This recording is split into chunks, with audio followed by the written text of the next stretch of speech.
Polisi Metropolitan menangkap mantan Duta Besar Inggris ke Amerika Serikat, Peter Mandelson, di luar rumahnya di London pada hari Senin, atas dugaan penyalahgunaan jabatan publik. Rekaman menunjukkan rumah Mandelson di Camden yang digeledah oleh pihak berwenang setelah penangkapannya, serta kediamannya di Wiltshire. Mantan duta besar tersebut dibawa ke sebuah kantor polisi di London untuk dimintai keterangan. Polisi kemudian mengumumkan pada Selasa bahwa ia dibebaskan dengan jaminan sambil menunggu penyelidikan lebih lanjut. Penangkapan ini terjadi setelah terungkapnya fakta-fakta baru mengenai hubungannya dengan mendiang miliarder pedofil Jeffrey Epstein, dan diyakini berkaitan dengan tuduhan bahwa ia memberikan informasi sensitif kepada Epstein selama menjabat sebagai Menteri Urusan Bisnis 2008 hingga 2010.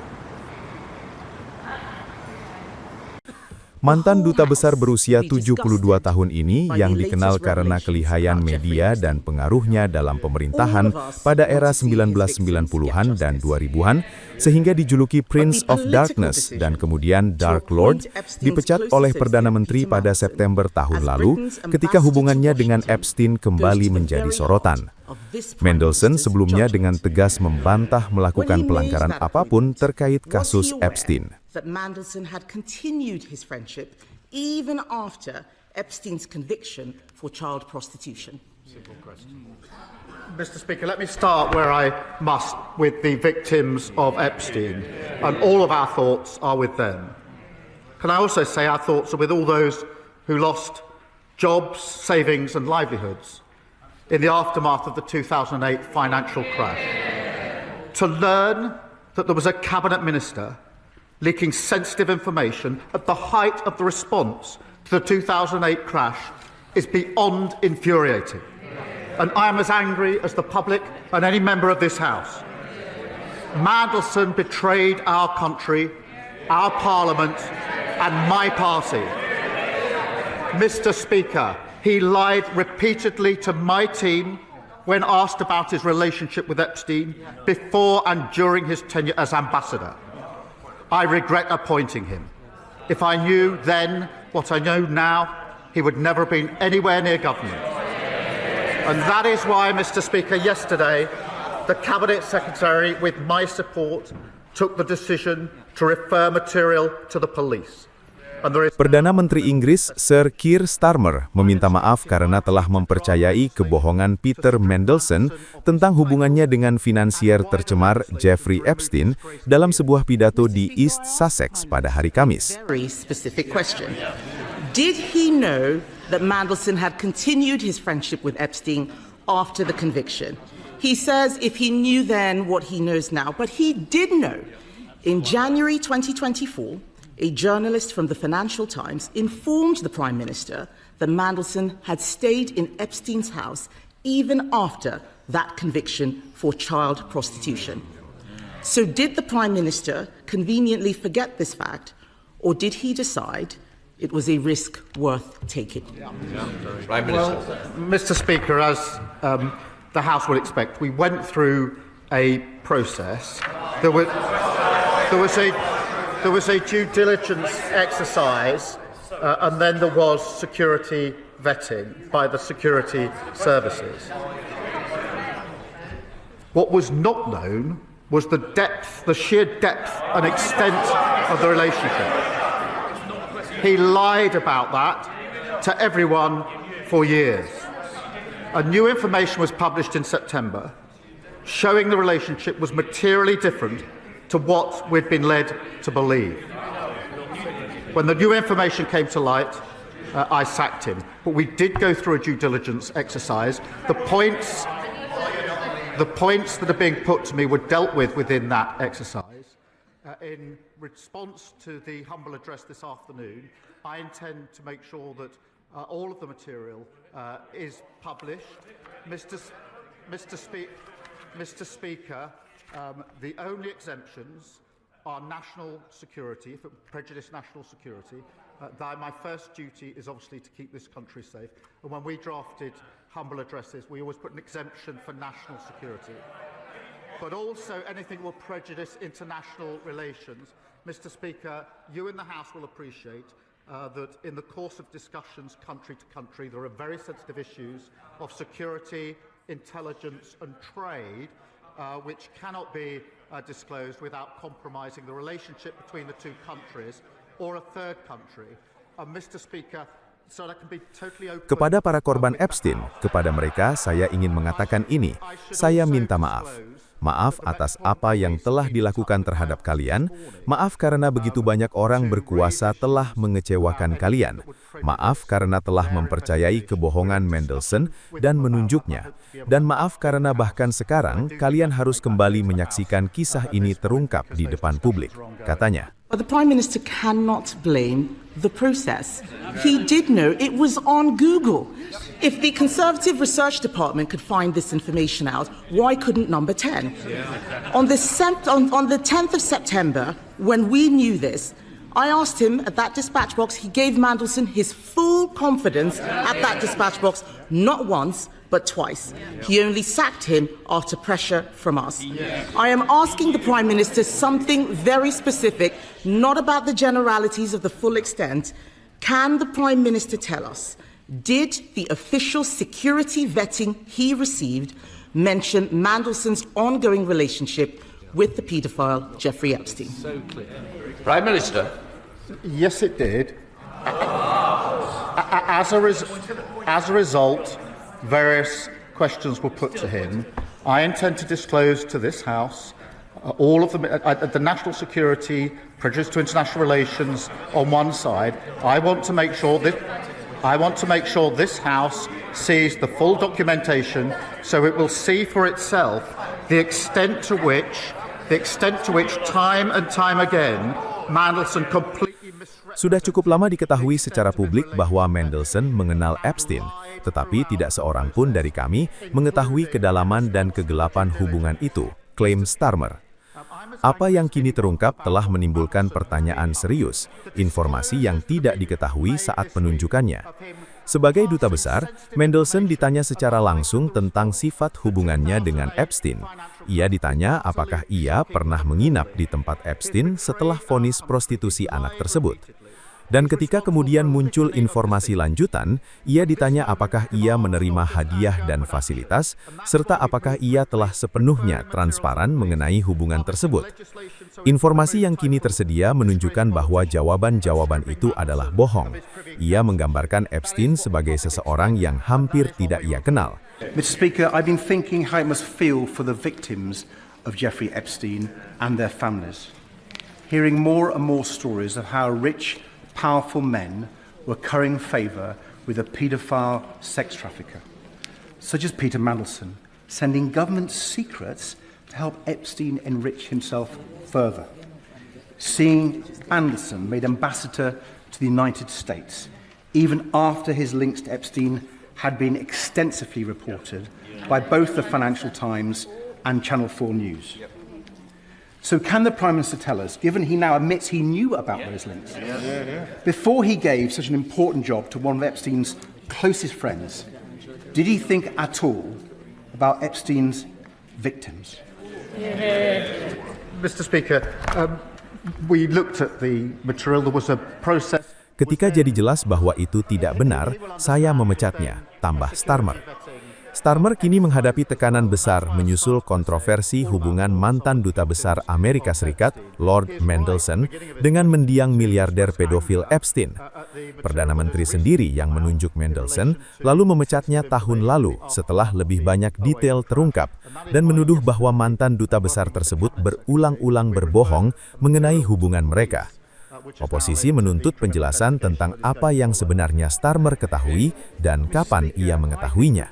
Mandelson terus-menerus dan dengan tegas menyangkal melakukan kesalahan.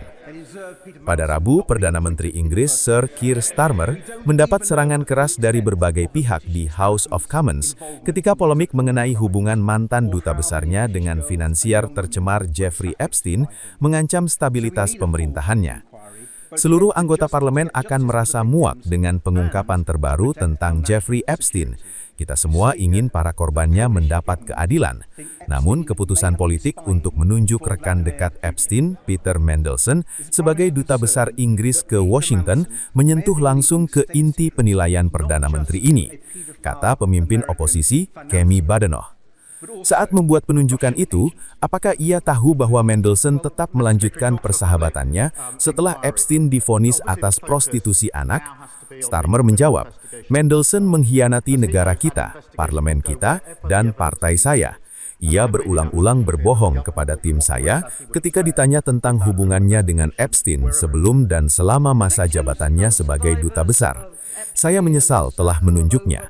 Jika saya tahu saat itu apa yang saya ketahui sekarang, ia tidak akan pernah mendekati pemerintahan. Sementara itu, pemimpin Partai Demokrat Liberal Ed Davey mengejutkan parlemen dengan klaim adanya kaitan Rusia tanpa memberikan bukti yang kemudian langsung ditanggapi Starmer. Tuan Ketua, Perdana Menteri Polandia berpikir Epstein mungkin telah memata-matai Vladimir Putin. Apakah Perdana Menteri khawatir bahwa Peter Mandelson mungkin telah membocorkan rahasia negara bukan hanya kepada seorang finansier Amerika pedofil, tetapi juga kepada seorang agen Rusia? Tanya Davey. Starmer menjawab, penyelidikan akan mengikuti kemana bukti mengarah, dan saya telah menegaskan bahwa pemerintah akan bekerja sama sepenuhnya dengan penyelidikan kriminal tersebut, kemanapun arahnya. Starmer menunjuk Mandelson sebagai duta besar pada Februari tahun lalu, tetapi ia mengundurkan diri pada September setelah hubungan masa lalunya dengan mendiang pedofil Epstein terungkap. Gambar-gambar dalam kumpulan terbaru dari 3 juta berkas Departemen Kehakiman Amerika Serikat menunjukkan Mandelson hanya mengenakan pakaian dalam di lokasi yang dilaporkan media Inggris sebagai apartemen Epstein di Paris, bersama seorang wanita dengan jubah mandi putih. Gambar-gambar sebelumnya yang dirilis juga menunjukkannya bersama Epstein di berbagai lokasi. Keberadaan nama dalam berkas Epstein tidak serta-merta mengisyaratkan kesalahan, dan Mandelson selalu dengan tegas menyangkal hal itu. Berkas terbaru itu juga berisi pesan-pesan yang menyebutkan bahwa ia berusaha keras mengubah kebijakan pemerintah tentang bonus bangkir setelah permintaan pribadi dari Epstein, serta klaim bahwa suami Mandelson menerima $50.000 pada 2004 dan £10.000 pada 2009. Politisi Inggris itu juga terlihat membahas rencana menginap di tempat Epstein setelah vonis prostitusi anak terhadap finansier tersebut.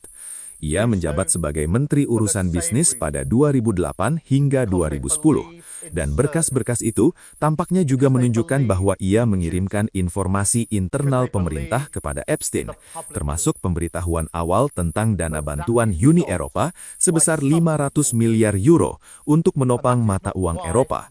Ia selalu menyangkal dengan tegas melakukan kesalahan. Mandelson berkata minggu ini, akhir pekan ini saya kembali dikaitkan dengan kehebohan yang dapat dimengerti sekitar Jeffrey Epstein, dan saya merasa menyesal dan sedih karenanya. Tuduhan yang saya yakini tidak benar bahwa ia melakukan pembayaran keuangan kepada saya 20 tahun lalu dan yang saya tidak memiliki catatan maupun ingatannya perlu saya selidiki. Sambil melakukan hal itu, saya tidak ingin menimbulkan rasa malu tambahan bagi partai buruh, dan karena itu, saya mengundurkan diri dari keanggotaan partai. Sebelumnya ia juga pernah berkata, saya keliru mempercayai Epstein setelah vonisnya dan melanjutkan hubungan saya dengannya setelah itu. Information that was not known at the time of his appointment. Before he was appointed ambassador, Mandelson was asked directly about the nature of his relationship with Epstein. He was asked whether he had stayed at Epstein after his conviction. And when later further information came to light, he was asked whether he had accepted gifts and hospitality, about whether he had been fully transparent about the relationship. The information now available makes clear that the answers he gave were lies. He portrayed Epstein as someone he barely knew. And when that became clear, and it was not true, I sacked him. Such deceit is incompatible with public service. Let me be clear, no one is above accountability. And no one, however well connected, however experienced, however senior, should hold public office if they cannot meet the basic test of honesty. I also want to address the publication of the information Mandelson provided during the appointment process. I understand the strength of public feeling. I share the anger that people feel when powerful individuals appear to escape scrutiny. And I want to be able to release those documents as quickly as possible. I wanted to release them yesterday, in fact, and to talk about them at Prime Minister's questions. But the police have advised that releasing certain information now could risk prejudicing a future investigation or legal process. And however frustrating from my personal point of view that is, and it is, I will not take any step, however politically tempting, however popular, that risks justice for victims. Because this is not and must never become a political game. The victims of Epstein have lived with trauma that most of us can barely comprehend. And they've had to relive it again and again. They have seen accountability delayed and too often denied. To them, I want to say this: I am sorry. Sorry for what was done to you. Sorry that so many people with power failed you. Sorry for having believed Mandelson's lies and appointed him. And sorry that even now you're forced to watch this story unfold in public once again. But I also want to say this: in this country, we will not look away. We will not shrug our shoulders. And we will not allow the powerful to treat justice as optional. We will pursue the truth. We will uphold the integrity of public life. And we will do everything within our power and in the interests of justice to ensure accountability is delivered. That is what the public expects. That is what the victims deserve. And it is what I will do. Jelajahi cara baru mendapatkan informasi. Download Metro TV Extend sekarang.